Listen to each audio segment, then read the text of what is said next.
सबसे पहला पॉइंट है कि stay with in the scope and the limitation of the assignment. Stay with in the scope and limitation of assignment का मतलब उतना ही काम कीजिए जो आपके काम का काम है। जो आपका काम नहीं है आप उसका काम क्यों कर रहे हैं? अगर आपको कोई काम गिवन है, आपके स्कोप में आता है, तभी तो उसको ऑडिट प्रोग्राम में डालेंगे ना।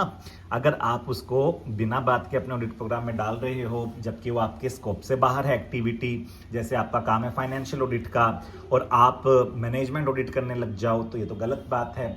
आपको जिस काम के लिए अपॉइंट किया गया आपको वही करना है, ठीक है ना। तो stay with in the scope and limitation of your assignment, क्योंकि लिमिटेड टाइम है, टेस्ट चेकिंग है। सेकंड प्रिकॉशन है prepare a written and detailed programme, जिसमें खास तौर पे, साफ तौर पे, स्पेसिफिकली क्या लिखी हुई हो, ऑल द ऑडिट प्रोसीजर, जो उस ऑडिट प्लान को इंप्लीमेंट करने के लिए जरूरी है।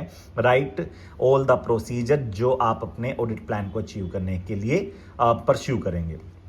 थर्ड, आपको बेटा एविडेंस कलेक्शन के वेरियस मेथड, कौन सा एविडेंस किस सिचुएशन में सबसे बेस्ट एविडेंस रहेगा, वो एक गाइडेंस के तौर पर ऑडिट प्रोग्राम में डालना है अपने जूनियर्स के लिए। फोर्थ, आपको सिर्फ वही स्टेप्स डालने हैं जो फ्रूटफुल हो, जो यूजफुल हो।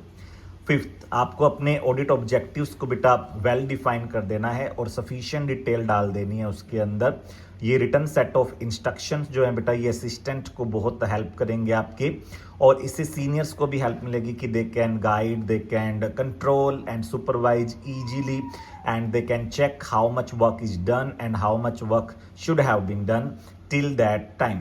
तो इससे बेटा बहुत ही फायदा मिलेगा अगर हम हर एरिया का अच्छे से डिफाइन कर देंगे ऑब्जेक्टिव, सफिशिएंट डिटेल्स देंगे।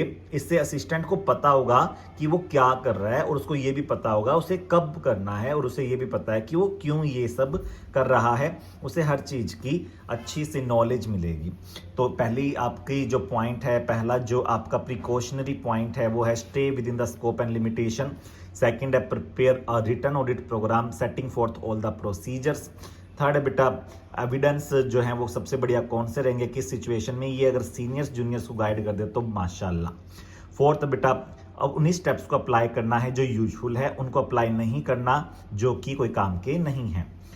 टाइम लिमिटेड है। Include audit objective for each area, और आप क्लैरिटी दीजिए जिससे आपका स्टाफ बोरिंग वर्क ना समझे इसे और उसको रिजिडिटी फील ना हो। फ्लेक्सिबिलिटी भी साथ साथ थोड़ा थोड़ा दे देंगे हम उसको। Consider all the possibility of error, अपने जो असिस्टेंट्स हैं उनको एनकरेज कीजिए कि they should keep an open mind, उनको एनकरेज कीजिए कि अगर उन्हें कुछ भी ऐसा मिले